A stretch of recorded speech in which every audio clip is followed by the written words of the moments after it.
ठाणेकरांनो, तुमच्यासाठी एक आनंदाची बातमी आहे। तुम्हाला रस्त्यावर खड्डे दिसत असतील, वाहतूक कोंडीत अडकत असाल, फुटपाथ शोधत असाल, पण काळजी करू नका, कारण शहरामधील काही महत्त्वाच्या व्यक्तींचा प्रवास मात्र आता आणखी आरामदायी होणार आहे। कारण ठाणे महानगरपालिकेमध्ये नवीन गाड्यांचा विषय चर्चेत आलाय। एका बाजूला शहरावर कोट्यावधी रुपयांच्या कर्जाचा भार आहे, तर दुसऱ्या बाजूला लाखो रुपयांची वाहन खरेदीचा निर्णय झालाय।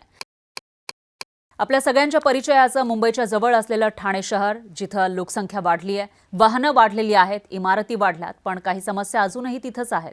पावसाळा आला की रस्त्यांची परीक्षा सुरू होते। खड्डे, वाहतूक कोंडी, पादचाऱ्यांसाठी अपुरी जागा आणि सामान्य ठाणेकर रोज या समस्यांशी सामना करतो। अशामध्ये नागरिकांचा प्रश्न आहे की आम्हाला रस्त्यावर चालायला जागा नाही, पण अधिकाऱ्यांसाठी आणि पदाधिकाऱ्यांसाठी मात्र गाड्या नवीन हव्यात का? कारण ठाणे महानगरपालिकेकडून महापौरांसाठी इनोव्हा आणि इतर महत्त्वाच्या पदाधिकाऱ्यांसाठी SUV वाहन खरेदीचा मुद्दा समोर आला आहे। यासाठी लाखो रुपयांचा खर्च अपेक्षित आहे। म्हणजे SUV कार असेल किंवा इनोव्हा कार, याच्यासाठी आता किती पैसे लागतात याचा हिशोब तुम्हीच ठेवा। आणि या कार खरेदी केल्या जाणार आहेत। आधीच जुन्या कार आहेत, मात्र तरी सुद्धा या नवीन कारची खरेदी महापालिकेमधील अधिकाऱ्यांसाठी, पदाधिकाऱ्यांसाठी केल्या जाणार आहेत आणि यासाठी लाखो रुपयांचा खर्च अपेक्षित आहे। हा खर्च नागरिकांच्या पैशातून होणार आहे। ठाणेकर जो टॅक्स भरतात त्याच्यामधून हा खर्च केला जाणार आहे। विशेष म्हणजे महानगरपालिकेवर सुमारे 400 कोटी रुपयांचं कर्ज आहे आणि अशामध्ये प्रत्येक खर्चाकडे नागरिकांचं लक्ष असणं स्वाभाविक आहे। कारण ज्या महापालिकेवर 400 कोटींचं कर्ज आहे आणि ज्या महापालिकेअंतर्गत येणारे जे रस्ते आहेत तिथे खड्डे आहेत, त्याच्यानंतर फुटपाथ लोकांना सापडत नाहीये आणि अशा सगळ्या परिस्थितीमध्ये वाहनांवर जर लाखो रुपये खर्च केले जाणार असतील तर त्याच्यावर अर्थातच ठाणेकर प्रश्न विचारतीलच। पण लक्ष द्या, शहराचा पैसा कुठे आधी वापरला जातोय, म्हणजे सामान्य नागरिकांच्या ज्या समस्या आहेत त्या सोडवण्यासाठी वापरला जातो की मग सत्ताधाऱ्यांना आरामदायी गाड्या मिळाव्यात यासाठी?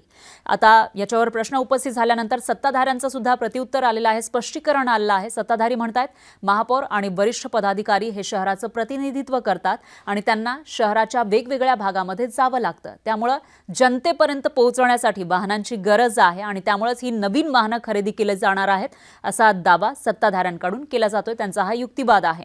ही चैन नाही तर ही प्रशासनाची गरज आहे असं सत्ताधारी म्हणतात। पण याच्यामध्ये नागरिकांचा सवाल सिंपल आहे, नागरिकांचा सवाल वेगळा आहे। जर गाडी प्रशासनासाठी गरजेची आहे तर मग रस्ते सुद्धा सामान्य नागरिकांसाठी गरजेचे आहेत। जर पदाधिकाऱ्यांचा प्रवास महत्त्वाचा आहे तर जे विद्यार्थी आहेत, ठाण्यामध्ये राहणारे, त्यांचा प्रवास, त्याच्यानंतर कामगारांचा आणि सामान्य नागरिकांचा जो रोजचा प्रवास आहे तो सुद्धा महत्त्वाचा आहे। कारण VIP गाडी खड्डा टाळू शकते, पण सामान्य माणूस रोज त्यामधूनच जातो। महापालिकेमधील महापौर असतील, उपमहापौर किंवा इतर जे पदाधिकारी आहेत त्यांना गाड्या हव्यात की नाही हा एक वेगळा भाग आहे। पण त्याच वेळी जे ठाण्यामध्ये असलेले महापालिका अंतर्गत येणाऱ्या रस्त्यांवर खड्डे आहे, पाणी साचलेली दिसून येते, मग सामान्य लोकांसाठी पाण्याची समस्या असेल किंवा वाहतुकीची समस्या आहे किंवा मूलभूत सुविधा ज्या आहेत त्यांचा सुद्धा हिशोब ठाणेकरांना हवाय। कारण शेवटी ठाणेकरांना फक्त चांगल्या गाड्या चालवणारे नेते नकोय, तर त्यांना चांगल्या रस्त्यांवर चालणारं शहर हवंय। आता ठाणेकरांचे जे टॅक्सचे पैसे आहेत ते नेमके कुठे खर्च होत आहेत याचा हिशोब बघितल्यानंतर तुम्हाला काय वाटतं? हा जो पैसा आहे तो नवीन वाहन खरेदी, पदाधिकाऱ्यांसाठी किंवा नेत्यांसाठी नवीन वाहन खरेदीसाठी खर्च व्हायला हवा की मग जे सामान्य ठाणेकर आहेत त्यांच्यासाठी रस्त्यावर, पाण्यावर किंवा जी वाहतुकीची समस्या आहे त्याच्यावर खर्च व्हायला हवा? कॉमेंटमध्ये नक्की सांगा।